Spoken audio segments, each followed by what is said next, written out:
And now it's time for Healing from Within with your host, Tony Valen.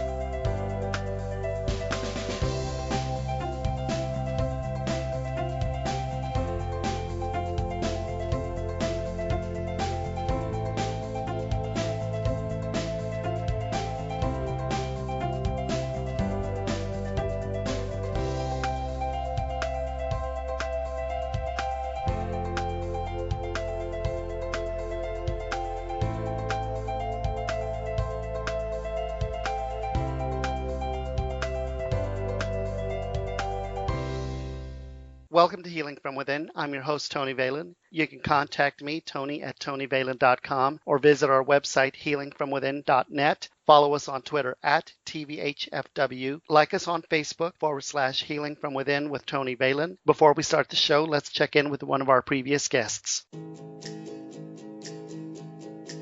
Hi, this is Sandy Reevy, creator and founder of Intention Beats, on behalf of Healing from Within with Tony Valen, here on Blog Talk Radio with my segment, Peace and Beats. Who wants love and support within their love relationship? Today, I want to share with you an upcoming auspicious time for you to set that intention. By relating your desire with the current planetary moments, we can all make a talisman. Remember, a talisman is a personal art object that contains sacred powers made by a creator at a certain time for a definite reason. If you have an art form that you work with, plan to make an object at this moment using your words and visions that uses the energy I will share with you in a minute. If you don't have an art form, simply draw, doodle, or beautifully scroll your intention. On Wednesday, September 24th, 2014, at 1:13 a.m. Central Daylight Time, as I'm in Chicago, we will have the new moon in Libra for the year. Please adjust your time zone accordingly. This is when the moon crosses the sun and becomes new again. Referred also as the dark of the sky, because the moon is not seen in the sky. A time when we can recharge our mind and body or begin a new project. This at the same time, the moon will begin to gain light. With the new moon power, you will have a window of up to 48 hours to set this thought. This occurs at 1 degree Libra, and remember, the sun just moved into the sign 2 days ago, and with the Cancer rising over the horizon, the moon rules this chart time. How cool is that? The intention is to have peace and balance in a committed relationship. The affirmation is, I am aligning my thoughts and behaviors of love and support with my significant other. I am smiling. Use these words or similar ones to write your intention and affirmation. Sit in meditation and focus on how this feels and looks. By repeating your affirmation over and over again, you will embed this into your subconscious until after time your conscious mind will follow the intention. This is manifestation. So on this day and time, I will be making these talismans. You can check this out immediately following this time, as I will post a photo on my Facebook page, Intention Beads, of these pieces still in raw form. Go to my website, intentionbeads.com, to see the bracelets and orbit necklaces that are available now. This is Sandy Reevy on behalf of Healing from Within with Tony Valen here on Blog Talk Radio. Until next time, listeners, peace and beads. Joining us on today's show is Anna Linares. Anna is an arts administration graduate from Boston, Massachusetts. Anna is also an artist and a creator of the Floriography tarot cards. You can learn more about Anna Linares at annaidelinares.com or floriographytarot.com. Anna, welcome to the show. Thank you, Tony. Thank you for having me. So let's get started. What are your gifts and how did your journey begin? Well, I approached this tarot deck from a purely artist perspective. I studied fine arts at the University of Florida, and I discovered my artist voice towards the end of my term there, and then started to explore what I can do with collaging my family photographs that I had unearthed during my genealogical research. And I decided to put together a 22-card series, a 22-part art project. That's how it started.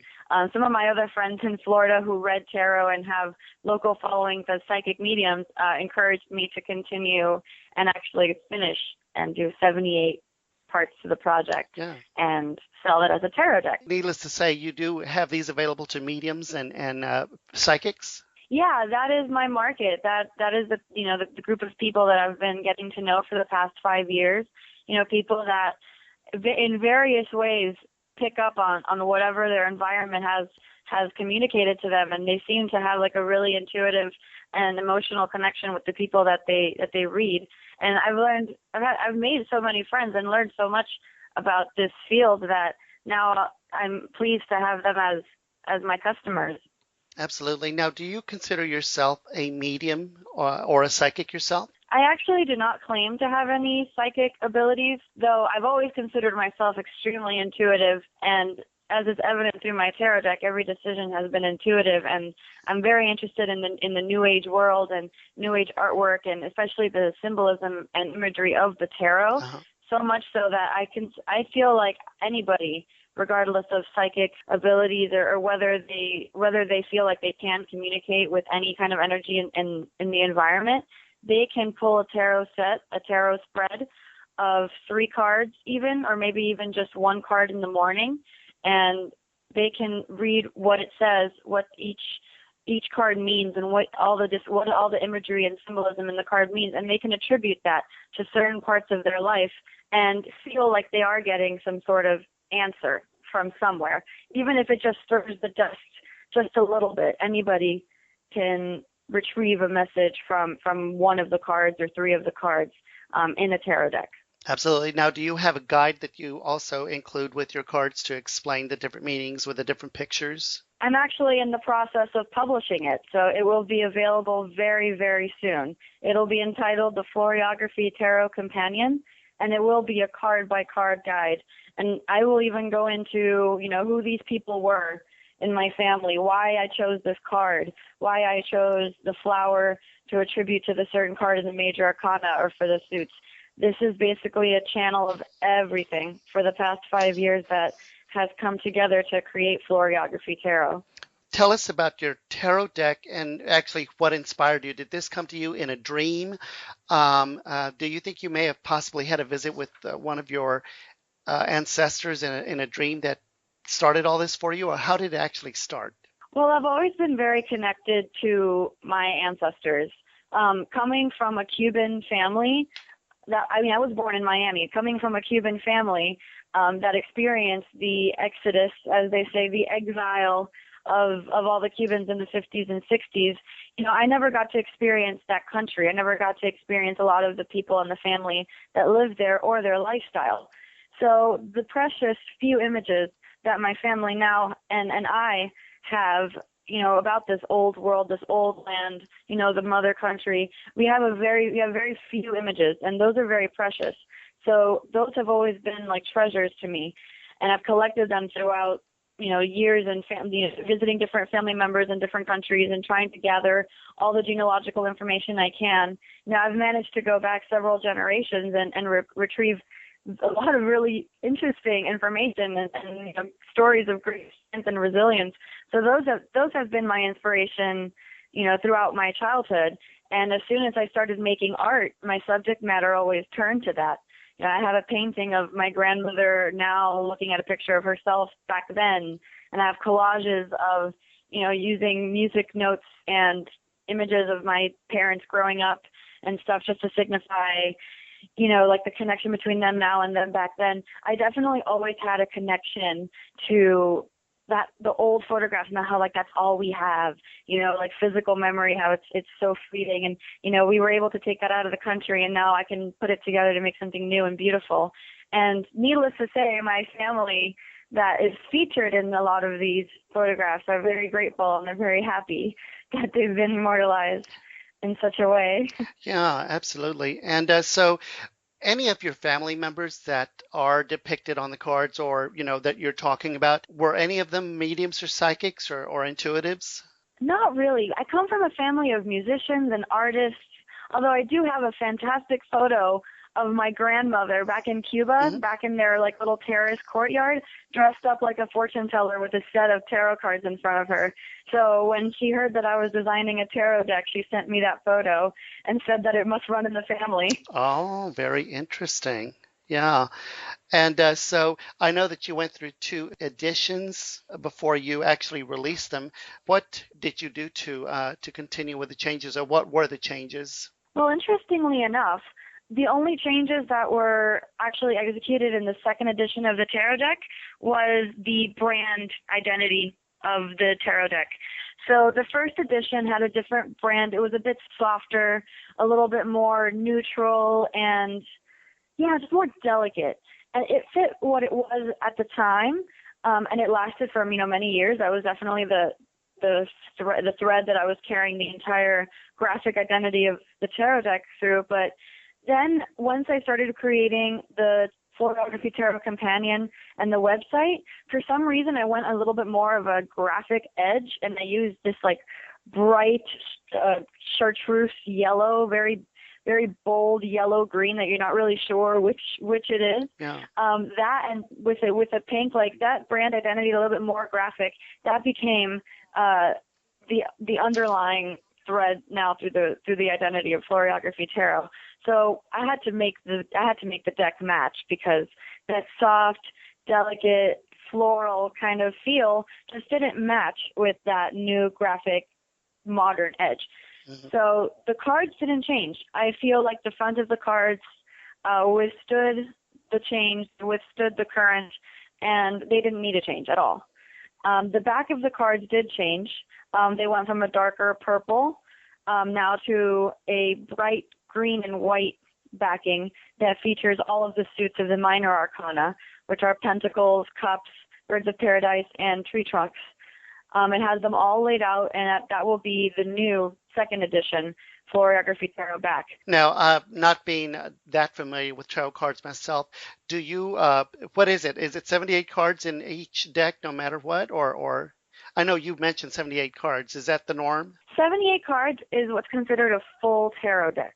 It can be divided into 2 parts, the majors and the minors, the major arcana and the minor arcana. The major arcana is what's commonly known, the Justice card, the Strength card, the Empress, the Emperor, the World. Those are larger symbols. They're larger archetypes of tendencies of humanity, and they're larger forces that can turn the current of the tarot spread. Then you have the minor arcana, and those are more familiar because we know poker cards and playing cards. They're suits.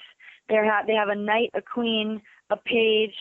It's page, knight, queen, king. And those have numbers attributed as well. So you can play games with them. You can play Latin suit games, anything that has wands, pentacles, cups, and swords. You can play briscola or brisca. You can play scopa with these cards. Those are the different ways of using the different tarot decks. Now, in divination, frequently a full tarot deck is used, but there's no problem with a beginner starting off with a major arcana deck. That's 22 cards. You start off memorizing those and seeing how the different cards interact with each other and what they're saying, and then you can work on the minors and then mix them up and, work in whatever order you wish. And I actually have the cards available in those separate decks, so you can order a full Floriography Tarot deck or a major arcana deck or a minor arcana deck as you wish. Very interesting. So if someone was to order just part of the deck to start out with, they can always add the different suits or whatnot to continue with the full deck. Is that correct? Absolutely. They can start off with the majors and then continue on with the minors. And those are 2 separate decks that can be combined to make one full tarot deck.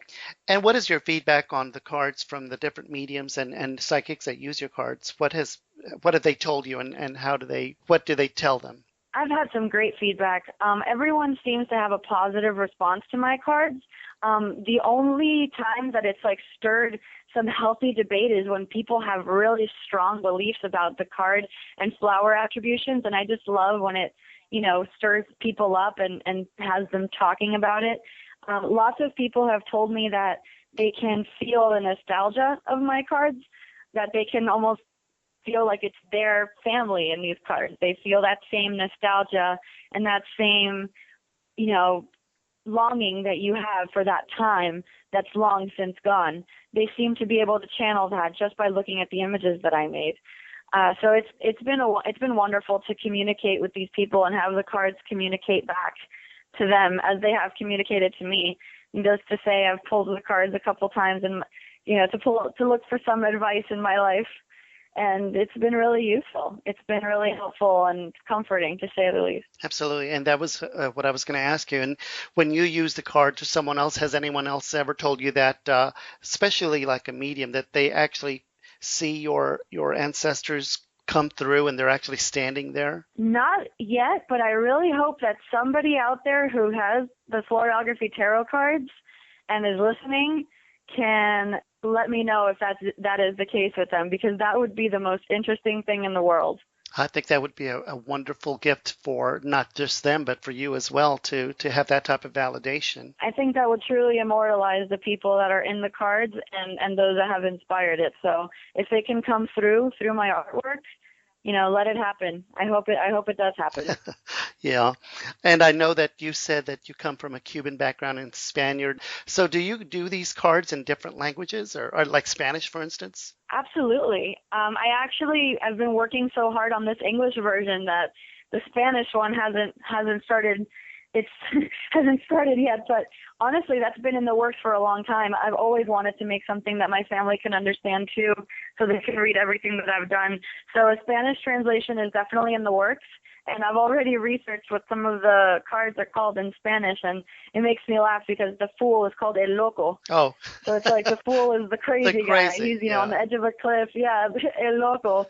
So I thought that would be really fun to do it in a way that people of my culture and the older members of my family can relate to as well. Yeah, and and the reason I brought that question is because someone just recently told me, they said, you should really explore into doing readings in Spanish, and I would. I'm a third generation Mexican American, and for me, I don't know if I could do it in Spanish because I've spoken English for so many years, but I actually feel inspired, and I think that Spanish tarot cards would be an awesome market for you as well. Yeah, I totally agree. And now that we've talked, maybe we'll both, engage on these endeavors. When it comes to reading in Spanish or even communicating in Spanish, sometimes I feel like the best thing I have to do is just relax and try to let my instincts, kick in. In Spanish class, I always knew if something was wrong because I didn't feel it was right. It didn't feel like it sounded right. So I feel like that's a completely valid market that has a lot to appreciate from tarot readings. I actually just got an email from someone on my tarot page asking about tarot cards, and she asked in Spanish, which I thought was really nice that she knew that she could approach me in Spanish. Oh. So I think, especially the thought of being approachable in both languages is very important. Absolutely. In culture like ours, Latino culture, how have they reacted to what you're doing? Like, well, especially your family, because I'm sure that just like my family, your family is very religious, but Catholic. Catholic. And I know that my parents, when I was a child, I would tell them about seeing auras and being able to know things about people, and they really didn't want me to acknowledge that, either because I was crazy or people would think that I was with the devil. What was the reaction of your family to you and what you're doing? Well, I've always had a very supportive nuclear family. My parents and I'm an only child, so my parents and I have always been a very good team, and they've encouraged me throughout all of this, from buying decks to, setting up in craft festivals around town. They've always been on the side of me being an artist, because remember, I had to come out as an artist first, and then my project was a tarot deck, and I was pre-med at first, so it wasn't easy to go from hey, Mom, I want to be a doctor, to hey, Mom, I want to be an artist. So when I decided to become an artist, they were like, great, what are you going to make? I'm using family photos. They were, completely supportive of that. My entire family loves my artwork because I'm incorporating the family photos in it and the documents and the ship manifests and whatnot. And then when I pulled up the tarot deck, they were like, oh, that's interesting. That's very interesting, that's Italian. And then I brought my tarot deck one time to a family reunion. I'll never forget this. And that was the very, very first edition of my tarot deck.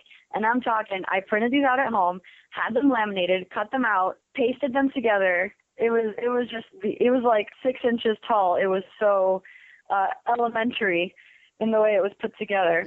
So I brought these over to my family, and I started laying them out. And they were like, all right, so what does that mean? And I told them what the card meant. I told them what the imagery was, the symbolism, and they were like, all right, interesting. So put out a spread of cards for me.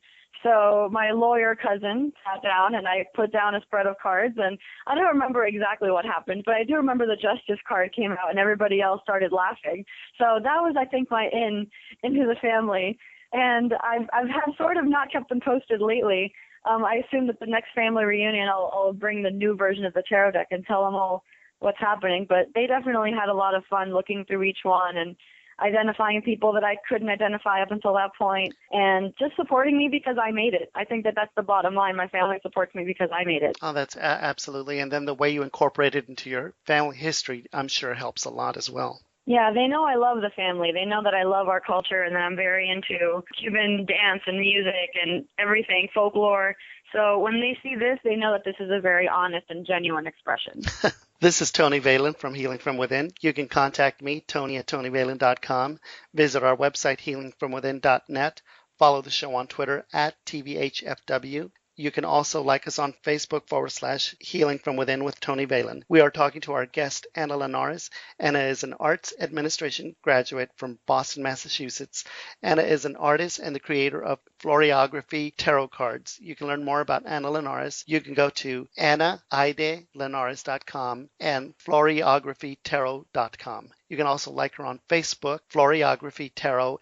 Now, Anna, you created the major arcana, pentacles, cups, wands, and swords from different symbols. You kind of went into the explanation. Can you give us a little more on that? And I guess what I'm asking you for, anything you researched on tarot, can you educate us on? Absolutely. Well, I went card by card. Every single card took a day to several days, and they all have their meanings. Each card was chosen specifically for that particular card. Each flower was chosen specifically for that particular card, and it definitely was an attribution that I felt was correct. Like, I sometimes changed the flowers and I was like, no, this doesn't feel right, but at the end everything felt right. So the major arcana, the heads are actually the flowers. So I've replaced the heads of all of the characters in the major arcana to sort of create a distance between the reader and the figure on the card.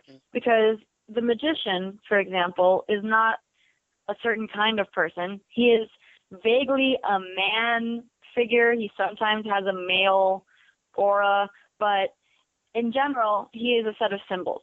And that's what I tried to portray in Floriography Tarot by replacing the heads of the figures with the bouquet of flowers, which is their symbol. So the marigold, for example, is the flower that was attributed to the magician. And the marigold symbolizes creativity, passion, and that drive that you have to finish a project, especially when it comes to arts, music, dance, or culture. It's a bright orange flower, and it's that same fiery passion, that's transmitted through the magician card.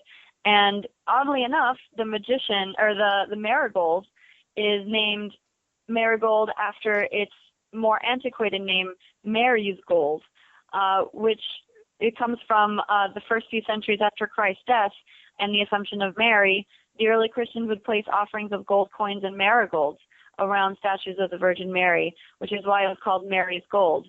So marigold, it represents that productivity and that constructiveness that comes with creating and making things. So that's how the flowers are attributed to each card. And the minor arcana, those are more general, as in each suit has its flower attribution instead of going card by card. But each card, the scene, is a reflection of the traditional Rider-Waite deck, so it still has a identifiable scene that a tarot card reader that is used to reading the Rider-Waite deck can be familiar with the images that are happening in Floriography Tarot. So the pentacles are sunflowers. Just in looking at them, they look similar. They're big gold coins, they symbolize wealth.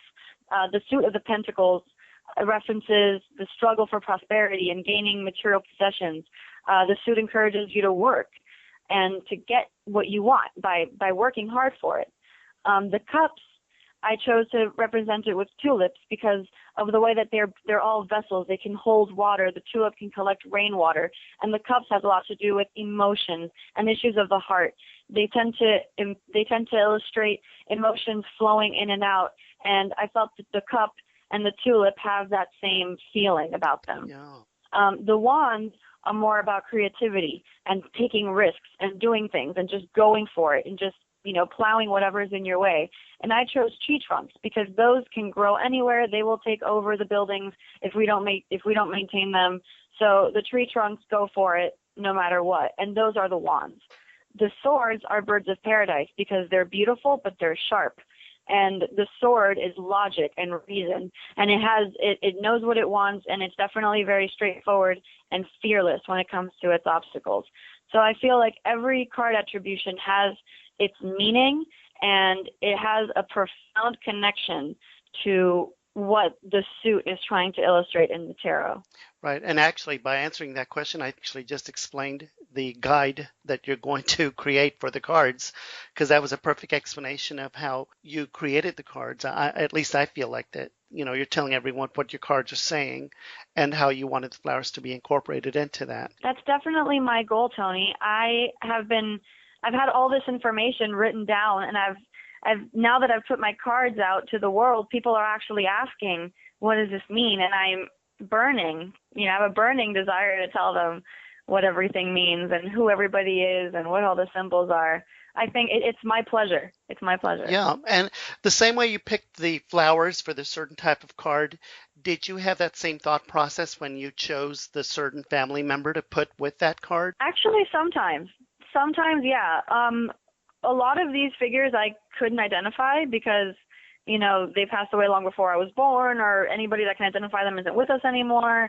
But the couple that I can, and it's a lot of them that I can, it's not just a couple, but a lot of them that I can identify the place, I can identify the person, I can identify their story or what they did in this life. I sometimes incorporate that with the story of the card. And you'll see there's one card, the Eight of Pentacles, that features, actually this one I'm not exactly sure who he is, but I know he is a great-great-great-grandfather. I'm not sure how many, but I know he's in there, and I know that he was a farmer. He worked in the tobacco farm. So I have his photo, and I have him, proudly in front of his crops. And the card, the Pentacles, as we mentioned before, has to do with the struggle for prosperity. It has to do with trying to cultivate something that can generate you material wealth. So the Eight of Pentacles card, it actually literally conveys cultivation and, feeding your crops and refining a skill to the point of perfection. And this could be a talent, a skill, anything that you can refine to the level of connoisseurship. And this image shows, the great challenge behind farming and crop keeping and how everything has to be cared for in the most minute details. So it reflects the meaning of the tarot card within the identity of the figure in the card. Got it. And I have to be very honest with you as I'm feeling your energy and I'm talking to you. I really feel like you are very intuitive and you're very empathic. And I also feel that the way you associated your ancestors with the cards is because I feel that you were feeling their energy and you took inspiration from them. Yeah, I definitely have a lot to thank them for. I think that the ancestors that are no longer with us and even those older members of the family that were able to smuggle these photos out of Cuba, they don't know how much of a profound impact they've had on me, subconsciously, artistically, in my tarot project. I think that definitely runs very deep, and the way that it came out was through this tarot deck, and it's amazing to be able to share it with everybody. Yeah, and I'm looking at one of the cards that's very interesting to me. It's the Page card. It's a gentleman standing in front of it looks like is that a daisy? Is it the Page of Pentacles? Yes. That would be a sunflower that he's in front of. Oh, the sunflower, yes. And yeah, that is another member of my family that I can't identify, but I know he's in there. And he looks like he's on a march, right? Yes. He's on his way somewhere. Yes. The Page of Pentacles, he just wants that new idea, that new venture. He's ready to go pitch that new project to his board. Nothing else exists except achieving that goal. So the Page of Pentacles is an indication that the reader should, focus and try to make your ideas a reality. Go pitch that idea. Don't stray away from the course and concentrate it, and you will eventually materialize what you're working towards. And when you, I know that when people do, or other psychics that I've talked to, and they're doing like a tarot reading, if the cards happen to fall upside down, they actually have an opposite meaning of. Well, I think that particular issue is reader specific. So, somebody can choose to shuffle my cards without caring, whether they're upside down or reversed or whatever. They can completely do that. And sometimes I've heard about that. A couple of readers will say, "Oh, this card came out upside down, so now it means something different." And I think that's completely up to the reader. I think that shows another level of expertise in tarot, to be able to not only understand the cards as they are, but also upside down. For example, I actually have, to clarify, a lot of tarot readers would say that the cards upside down don't necessarily mean a negative connotation, but they just mean the opposite of what that card is. So if a card means, you have to keep a lookout because, something is not going right, upside down can be, relax. Maybe things will come, it sometimes has like that yin and yang sort of feeling instead of positive, negative, good, bad. That's not a good way of reading the tarot, of feeling that something has the power to tell you whether something is good or bad. Things are so complex they can't be put into those boxes like that. But definitely the upside down, the reversed cards, that is for advanced tarot readers that are looking for that second level of depth in their card readings, where they can interpret what not only the card means, but what its direct complement would be, its direct opposite, what it needs to exist.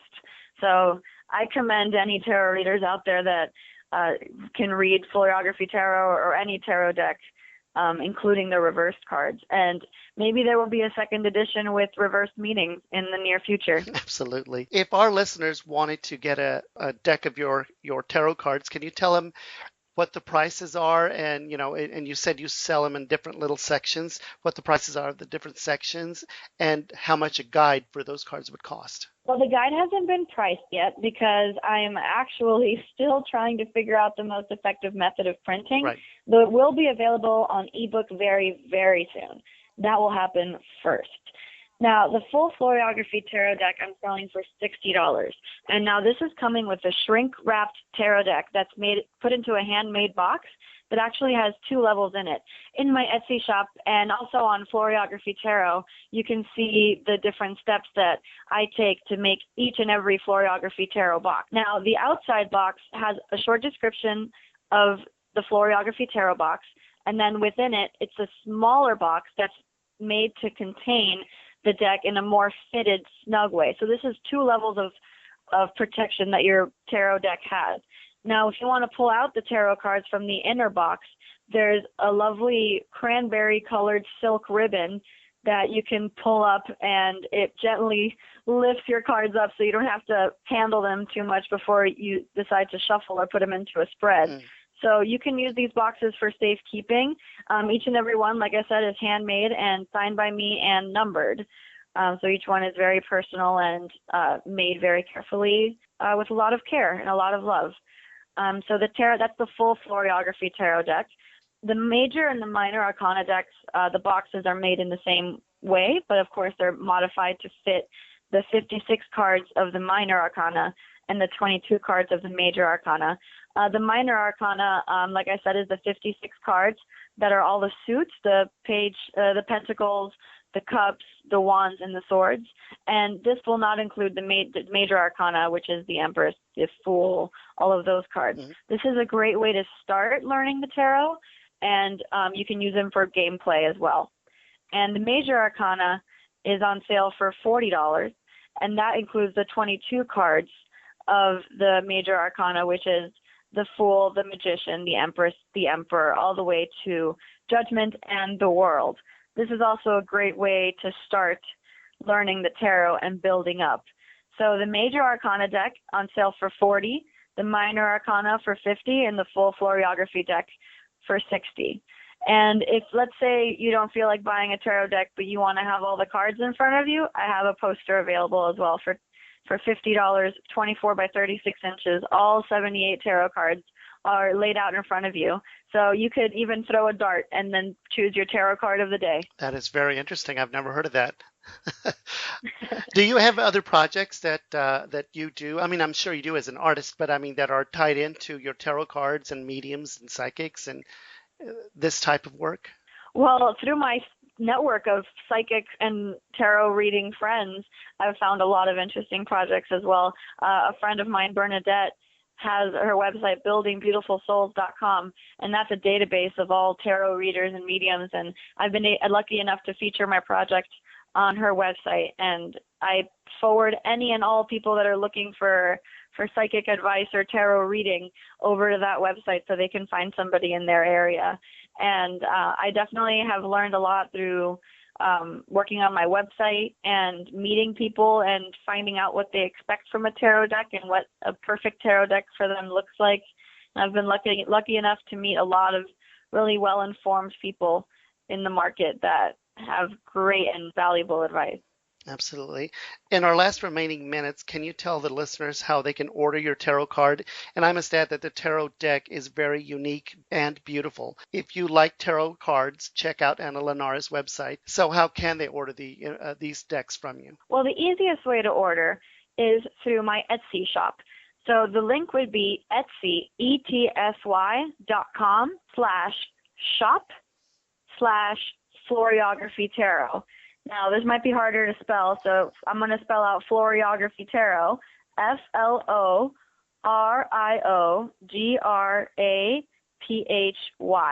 and Tarot, TAROT. So etsy.com/shop/Floriography Tarot, and I also have a shop on www.floriographytarot.com where you can click Buy Now, and on each of the PayPal links, you will be directed to a way to purchase each Floriography Tarot deck. Wonderful. Anna, thank you so much for being on our show. Thank you, Tony. Our thanks to Ana Linares. Anna is an arts administration graduate from Boston, Massachusetts. Anna is an artist and the creator of Floriography Tarot cards. To learn more about Anna, you can go to annaidelinares.com or floriographytarot.com. You can also like her on Facebook /Floriography Tarot. You are listening to Healing from Within with Tony Valen here on Blog Talk Radio, airing Monday through Friday, 6 p.m. Eastern, 5 p.m. Central. Visit our website, healingfromwithin.net, or contact me directly, tony@tonyvalen.com. Follow our show on Twitter @TVHFW. Thank you so much, and love and light from all of us here at Healing from Within.